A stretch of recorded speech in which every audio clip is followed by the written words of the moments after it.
Hi, ഞാനിന്ന് ചേന കൊണ്ടുള്ള ഒരു കറിയാണ് കാണിക്കുന്നത്. അതിനായിട്ട് ചേന നല്ലവണ്ണം വാഷ് ചെയ്തിട്ട് ഇതേപോലെ ചെറുതായിട്ട് കട്ട് ചെയ്ത് നമുക്ക് കുറച്ച് വെള്ളം ഒഴിച്ചിട്ട് മഞ്ഞൾപ്പൊടിയും ഇട്ട് വേവിക്കാൻ വെക്കാം. കുറച്ച് കറിവേപ്പിലയും ഇടണം. അതൊന്ന് വെന്ത് വരുമ്പോൾ നമുക്കിങ്ങനെ സ്പൂണിട്ട് ഒന്ന് ഉടച്ചു കൊടുക്കാം, അല്ലെങ്കിൽ മിക്സിയിലിട്ട് ഒന്ന് ക്രഷ് ചെയ്തെടുത്താലും മതി. ഇനി നമ്മൾ കുറച്ച് ഒരു 5-6 ചെറിയ ഉള്ളിയും കാന്താരി വേണം. കാന്താരി ഇല്ലെങ്കിൽ പച്ചമുളക് എടുക്കാം, അതും പിന്നെ വെളുത്തുള്ളി ഒരു 4 വെളുത്തുള്ളി ഇത്രയും ഒന്ന് ചതച്ചെടുക്കണം.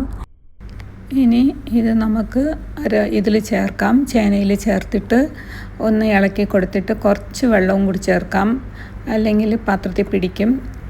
എന്നിട്ട് നമുക്കൊന്ന് അതൊന്ന് ഇളക്കി കൊടുത്തിട്ട് നമുക്ക് ലാസ്റ്റ് ഇതിൽ തേങ്ങാപ്പാൽ ഒഴിക്കണം. കട്ടി തേങ്ങാപ്പാൽ 1 കപ്പ് എടുത്തിട്ട് അത് ഒഴിക്കാം. തേങ്ങ വേണമെങ്കിൽ അരച്ച് ചേർക്കാം, പക്ഷേ ഇതിൽ തേങ്ങാപ്പാൽ കറിയാണിത്, ചേന തേങ്ങാപ്പാൽ കറി. നല്ല ടേസ്റ്റാണ്. ചോറിനൊക്കെ ഒഴിച്ച് കൂട്ടാനായിട്ടും ചപ്പാത്തിക്കൊക്കെ നല്ലതാണ്, നല്ല ഹെൽത്തിയുമാണ്.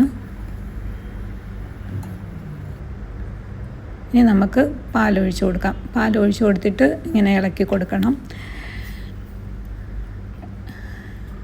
നല്ല ഇങ്ങനെ കടഞ്ഞു കൊടുത്തതിന് ശേഷം നമുക്ക് ആവശ്യത്തിന് ഉപ്പും ചേർത്തിട്ട് ഒന്ന് പത വരുമ്പോഴത്തേക്ക് നമുക്ക് എടുക്കാം.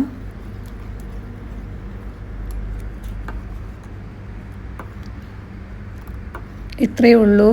നല്ല സിമ്പിളാണ് ഈ കറി. ഇത് ചെയ്തിട്ടില്ലാത്തവർ ഒന്ന് ചെയ്ത് നോക്കുക. ഇഷ്ടമാവുന്നെങ്കിൽ എൻ്റെ വീഡിയോ ഒന്ന് ലൈക്കും കമൻറ്റും ഷെയറും ചെയ്യാനൊന്നും മറക്കരുത് കേട്ടോ. Thanks for watching.